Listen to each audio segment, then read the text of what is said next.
Assalamualaikum warahmatullahi wabarakatuh. Perkenalkan, kami mahasiswa dari Universitas Islam Negeri Sumatera Utara dari Fakultas Ilmu Tarbiyah dan Keguruan, tepatnya di Prodi PAI.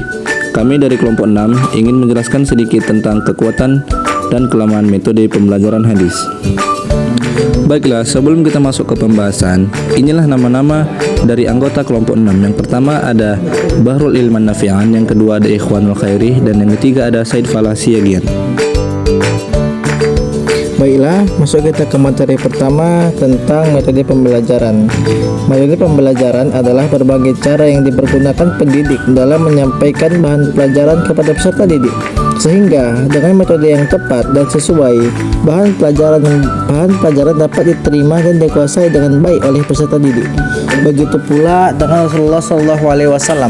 Beliau menyampaikan sebuah pendidikan, pembelajaran atau pengajaran kepada para sahabat juga menggunakan berbagai macam cara atau metode, sehingga para sahabat dapat menerima, memahami, dan menguasai apa yang disampaikan oleh Rasulullah SAW. Definisi metode pembelajaran dikemukakan oleh beberapa ahli berikut ini. Metode pembelajaran adalah cara yang digunakan guru dalam mengorganisasikan kelas pada umumnya atau dalam menyajikan bahan pelajaran pada khususnya. Surahman mengemukakan metode adalah cara yang di dalam fungsinya merupakan alat untuk mencapai suatu tujuan. Nah, itulah dia penjelasan singkat saya tentang metode pembelajaran. Adapun 4 metode pembelajaran dalam hadis yaitu 1. Metode ceramah, 2. Metode diskusi, 3. Metode tanya jawab, dan 4. Metode demonstrasi. Baik, kita masuk ke metode pembelajaran yang pertama. Yang pertama adalah metode ceramah. Metode ceramah adalah cara menyampaikan suatu pelajaran dengan jalan penuturan secara lisan kepada anak didik atau khalayak ramai. Metode ceramah ini pernah dilakukan oleh Rasulullah ketika turun wahyu yang memerintahkan untuk dakwah secara terang-terangan. Dalam menyampaikan dakwah, hendaknya dengan hikmah atau kebijaksanaan, ialah dengan cara bijaksana, akal budi yang mulia. Metode ceramah lebih tepatnya digunakan apabila saat guru ingin menyampaikan fakta atau kenyataan pada siswa, bahan tersebut menjadi bacaan yang merangkum fakta tersebut. Kemudian guru berhadapan dengan murid yang besar jumlahnya. Guru adalah pembicara yang bersemangat dan guru akan menyimpulkan pokok-pokok yang penting. Guru akan memperkenalkan pokok-pokok yang penting kalau ada bahan-bahan tertulis tetapi tidak sesuai tingkat kepandaian muridnya. Selanjutnya, kekuatan dalam metode ceramah. Pertama, suasana kelas berjalan dengan tenang karena murid melakukan aktivitas yang sama, sehingga guru dapat mengawasi murid sekaligus secara komprehensif. Kedua, tidak membutuhkan tenaga yang banyak dan waktu yang lama. Dengan waktu yang singkat, murid dapat menerima pelajaran sekaligus secara bersamaan. 3. Pelajaran bisa dilaksanakan dengan cepat karena dalam waktu yang sedikit dapat diuraikan bahan yang banyak. Yang terakhir, melatih para pelajar untuk menggunakan pendengarannya dengan baik sehingga mereka dapat menangkap dan menyimpulkan isi ceramah dengan tepat dan cepat. Kelemahan dalam metode ceramah. Guru seringkali mengalami kesulitan dalam mengukur pemahaman siswa sampai sejauh mana pemahaman mereka tentang materi yang diceramahkan. Kedua, siswa cenderung bersifat pasif dan seringkali keliru dalam menyimpulkan penjelasan. C. Bila mana guru menyampaikan bahan sebanyak-banyaknya dalam tempo yang terbatas, menimbulkan kesan pemaksaan terhadap kemampuan siswa. D. Cenderung membosankan dan perhatian siswa berkurang karena guru kurang memperhatikan faktor-faktor psikologi siswa sehingga bahan yang dijelaskan menjadi kabur. Kekurangan-kekurangan dari metode ceramah menurut teori pada di atas dapat dikurangi dengan menggunakan metode lain yaitu tanya jawab atau memakai alat-alat peraga dan lain-lain. Baiklah, masuk kepada metode diskusi. Metode diskusi adalah suatu cara penyajian bahan pelajaran di mana guru memberikan kesempatan kepada para siswa atau kelompok-kelompok siswa untuk mengadakan pembincangan ilmiah guna mengumpulkan pendapat, membuat kesimpulan, atau penyusun berbagai alternatif pemecah atas suatu masalah secara etimologi. Berarti suatu pukulan yang memisah sesuatu. Secara umum, pengertian diskusi adalah suatu proses yang melibatkan dua individu atau lebih, berintegrasi secara verbal dan saling berhadapan, saling tukar informasi atau informasi sharing, saling memperhatikan pendapat dalam memecahkan sebuah masalah tertentu.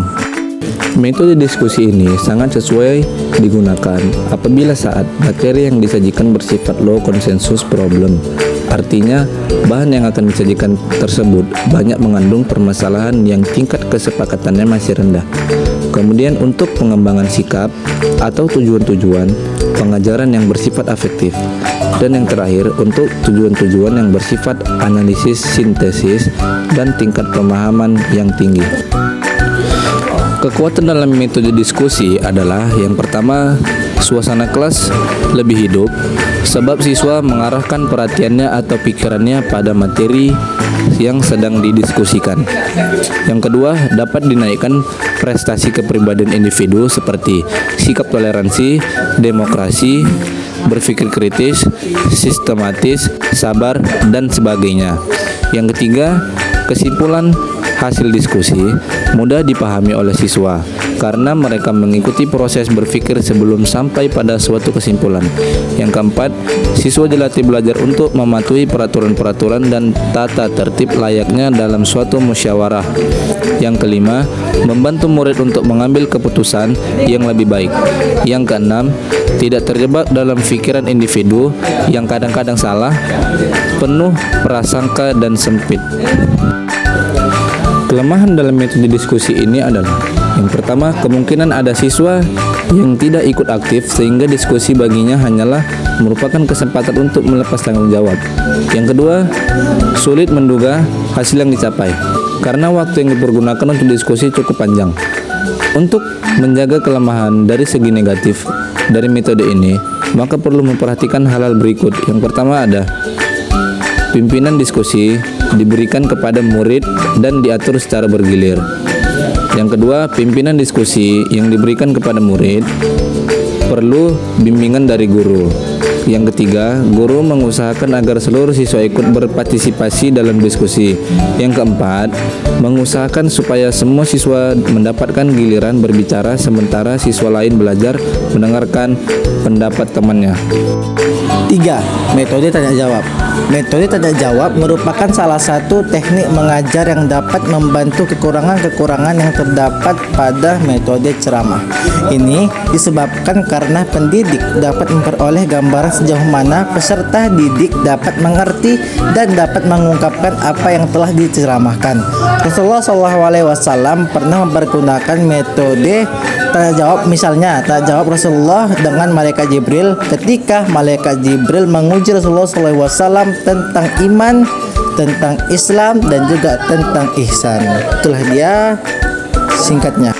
Metode tanya jawab memiliki berbagai kekuatan. Yang pertama, kelas akan menjadi hidup karena siswa dibawa ke arah berpikir secara aktif.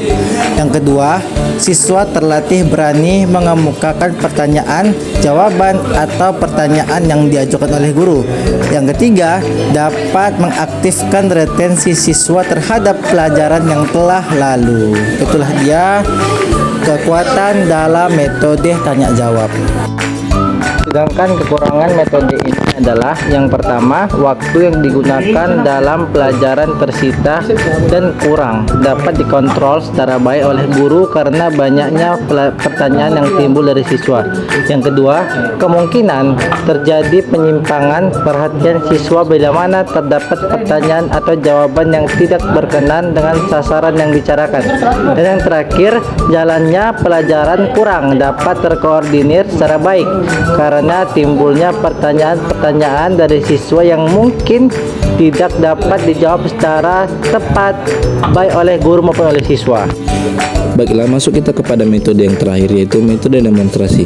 Metode demonstrasi adalah metode mengajar yang menggunakan peragaan untuk memperjelas suatu pengertian atau untuk memperlihatkan bagaimana melakukan sesuatu kepada anak didik. Memperjelas pengertian tersebut dalam prakteknya dapat dilakukan oleh guru itu sendiri atau langsung oleh anak didik. Dengan metode demonstrasi ini, guru atau murid memperlihatkan pada seluruh anggota kelas sesuatu proses. Misalnya bagaimana cara sholat yang sesuai dengan ajaran Rasulullah Shallallahu Alaihi Wasallam. Selanjutnya, kekuatan dalam metode demonstrasi. Pertama, perhatian anak didik dapat dipusatkan dan di titik berat yang dianggap penting oleh guru dapat diamati secara tajam.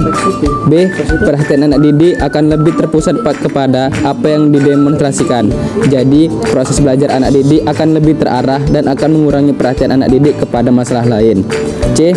Apabila anak didik sendiri ikut aktif dalam sesuatu percobaan yang bersifat demonstratif, maka mereka akan memperoleh pengalaman yang melekat pada jiwanya dan ini berguna dalam pengembangan kecakapan. Kelemahan dalam metode demonstrasi. Yang pertama, memerlukan waktu yang cukup banyak. Namun hal ini dapat ditanggulangi dengan menyediakan waktu khusus yang cukup memadai untuk melaksanakan metode tersebut. Yang kedua, apabila terjadi kekurangan media, metode demonstrasi menjadi kurang efektif. Oleh karena itu perlu melengkapi semua alat yang diperlukan dalam menggunakan metode ini. Yang ketiga, memerlukan biaya yang cukup mahal, terutama untuk pembelian alat-alat. Oleh karena itu, pihak sekolah perlu merencanakan pembelian alat-alat tersebut. Yang keempat, memerlukan tenaga yang tidak sedikit. Oleh karena itu, guru dan siswa perlu persiapan fisik di samping penguasaan teori. Yang terakhir, bila siswa tidak aktif, maka metode demonstrasi menjadi tidak efektif. Oleh karena itu, setiap siswa harus diikutsertakan dan melarang mereka berbuat kegaduhan. Sekian materi tentang kelemahan dalam metode demonstrasi. Adapun kesimpulan dari materi ini yaitu metode pembelajaran hadis adalah upaya penyajian untuk menyajikan bahan pelajaran hadis kepada siswa di dalam kelas agar dapat diserap dan dipahami dengan baik oleh siswa. Metode pembelajaran adalah cara yang digunakan guru dalam mengorganisasikan kelas pada umumnya atau dalam menyajikan bahan pelajaran pada umumnya. Adapun 4 metode pembelajaran dalam materi ini, yang pertama ialah metode ceramah, yang kedua diskusi, yang ketiga tanya jawab, yang keempat demonstrasi. Sekian. Assalamualaikum warahmatullahi wabarakatuh.